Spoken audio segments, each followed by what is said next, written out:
আজকের গল্প শেষ রোগী। রাত তখন প্রায় 10:30। ডাক্তার আরিফ গ্রামের ছোট ক্লিনিক বন্ধ করে বাড়ি ফেরার প্রস্তুতি নিচ্ছিলেন। সারাদিন রোগী দেখার পর শরীরটাও বেশ ক্লান্ত। বাইরে শীতের হালকা কুয়াশা নেমেছে, গ্রামের রাস্তা প্রায় ফাঁকা। ঠিক তখনই দরজায় ঠক ঠক ঠক। আরিফ বিরক্তে বলেন, কে? বাইরে থেকে খুব আস্ত একটা কণ্ঠস্বর, ডাক্তার সাহেব, আমার মা খুব অসুস্থ, একটু চলেন না। দরজা খুলতেই তিনি দেখলেন 12-13 বছরের একটা ছেলে দাঁড়িয়ে আছে। গায়ে পুরনো ময়লা সোয়েটার, পায়ে জুতো নেই, আর অদ্ভুতভাবে ঠান্ডার মধ্যেও তার শরীর থেকে ধোঁয়া উঠছে না।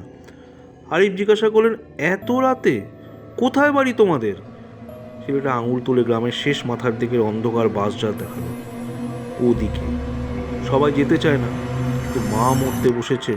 একজন ডাক্তার হিসাবে আরিফ না করতে পারলেন না। অদ্ভুত পথ। ছেলেটার পিছন পিছনে হাঁটতে হাঁটতে তিনি বুঝলেন এই পথ তিনি আগে কখনো দেখেননি। অথচ তিনি এই গ্রামে 3 বছর ধরে আছেন। চারপাশ একদম নিস্তব্ধতা, কুকুর নেই, ঝিঝি নেই, হাওয়ার শব্দ নেই। হঠাৎ তিনি লক্ষ্য করলেন ছেলেটা হাঁটছে, কিন্তু কাদা মাটিতে তার পায়ের ছাপ পড়ছে না। আরিফ থেমে গেলেন। এই, তোমার নাম কি? ছেলেটা থামলো না, শুধু বলল, চলে আসুন, দেরি হলে মা বাঁচবে না।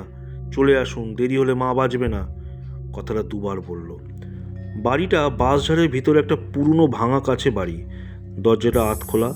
ভেতরে ঢুকতেই একটা তীব্র গন্ধ, যেন বহুদিন কেউ থাকেনি। মাটির খাটে সাদা কাপড়ে ঢাকা একজন মহিলা শুয়ে আছে। ছেলেটা বলল, মাকে দেখুন। আরিফ স্টেথোস্কোপ বের করে কাপড় সরাতে তার হাত কেঁপে উঠল। মহিলার চোখ দুটো পুরো খোলা, চোখের মণি নেই, চামড়া বরফের মতো ঠান্ডা, আর বুকের মধ্যে কোনো হৃদস্পন্দন নেই। তিনি পিছিয়ে এসে বললেন, এ তো অনেক আগেই মারা গেছে। সঙ্গে সঙ্গে নীরবতা। তিনি ছেলেটার দিকে তাকালেন। ছেলেটা আর সেই জায়গায় দাঁড়িয়ে নেই, ঠিক তার পেছনে, খুব কাছে। ফিসফিস করে বলল, ডাক্তার সাহেব, সেদিন আপনি আসেননি, তাই মা মারা গেছিল।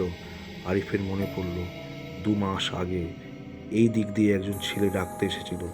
তিনি যেতে চাননি, ভেবেছিলেন রাত বেশি শেষ। হঠাৎ বাতি নেমে গেল। কানে ভেসে এলো অনেকগুলো কণ্ঠস্বর, ডাক্তার, ডাক্তার, আমাদেরও দেখুন। পরদিন সকালে গ্রামের লোকেরা বাসঝাড়ের ভিতর থেকে একটা আরিফের ব্যাগ খুঁজে পেল। ডাক্তারকে শুধু মাঝে মাঝে গভীর রাতে ক্লিনিকের দরজা শোনা যায়, হক হক হক।